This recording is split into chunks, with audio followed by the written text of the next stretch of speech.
Revenons à notre feuille de route de projection en aquaculture. Nous avons déjà parlé en premier des renseignements à prendre, en deuxième position du choix de l'espèce. Petit détail que j'ai oublié de vous souligner pendant le choix de l'espèce, c'est ceci. On choisit une espèce dont le cycle de vie est maîtrisé. C'est-à-dire quoi?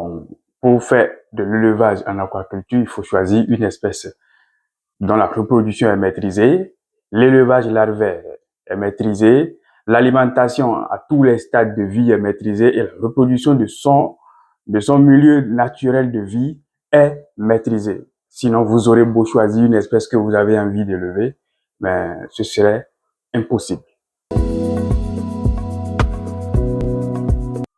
Troisième étape probable, très importante de votre projection, c'est de répondre à la question de quelles compétences auriez-vous besoin? C'est très important de trouver cette réponse plus tôt.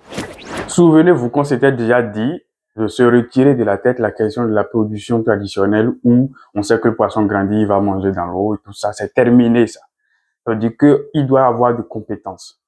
Je vous ai déjà dit qu'on choisit une espèce dont le cycle de vie est maîtrisé. Et même si le cycle de vie est maîtrisé, ce n'est pas que c'est maîtrisé par tout le monde, c'est maîtrisé par ceux qui sont spécialistes de l'aquaculture.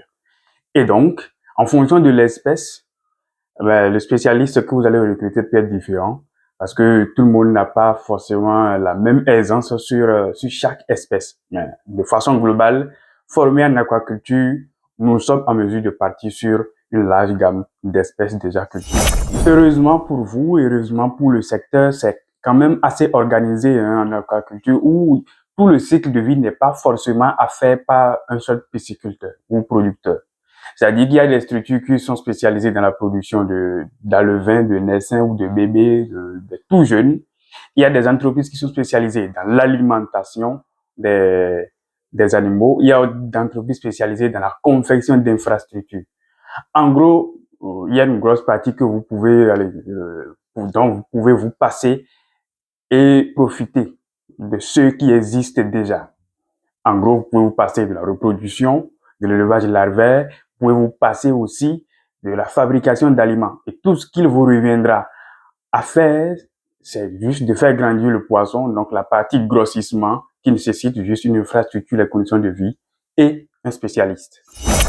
Maintenant, si vous décidez donc de vous occuper de tout le cycle de vie de l'espèce que vous voulez produire, sachez que vous serez obligé d'avoir un spécialiste, un technicien pour chaque compartiment. En l'occurrence ici, un technicien pour l'écloserie, un spécialiste pour l'alimentation des animaux et un autre pour le pré-gros et le grossissement.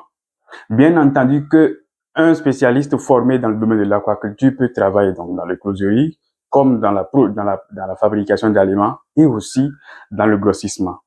Convenez quand même avec moi que dans une entreprise où une seule personne est appelée à gérer 3 différents postes, les choses sont quand même très mal parties. On n'est pas sûr d'avoir de bons résultats. C'est pourquoi si vous partez sur tout le cycle de vie, vous êtes obligé donc d'avoir un spécialiste par section de production. Mais vous, à vos débuts, moi, je vous conseillerais de rester juste sur la partie grossissement.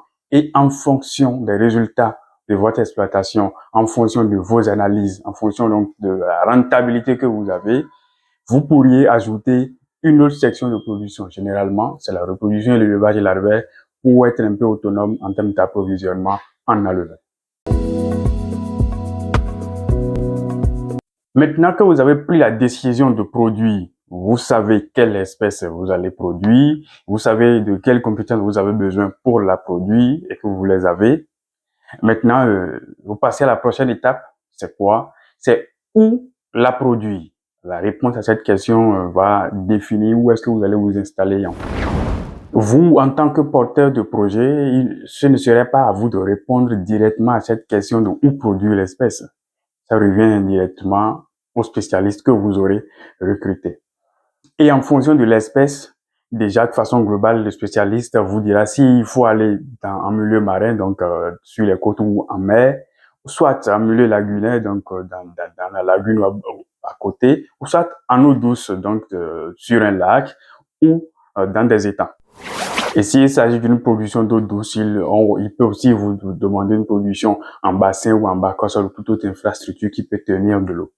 Donc, à partir du moment où le milieu de façon globale est localisé, du coup, on passera à l'infrastructure de façon plus claire. Si c'est en mer, est-ce qu'on fait des cages flottantes? Est-ce que c'est des parcs à huîtres? Est-ce que c'est des tables? Bon, voilà. Et des étangs, des bassins, quelle dimension, tout ça. Le spécialiste vous donnera ces réponses. Mais il est important de le savoir parce que si vous êtes dans un pays, dans une région où vous n'avez pas de côte, donc vous êtes dans l'interland, vous n'avez pas d'accès direct à la mer et que vous choisissez de produire une espèce qui est marine, c'est mal parti. Voilà. Donc, détail important, où produit, c'est le technicien qui le dira. Et en fonction de ça, vous saurez par la suite où est-ce que vous allez vous installer. Alors, petite question pour vous. Si le lieu d'implantation de votre entreprise doit définir si vous allez vous lancer ou pas, alors dites-moi, à quel endroit vous installeriez-vous? Et à très bientôt.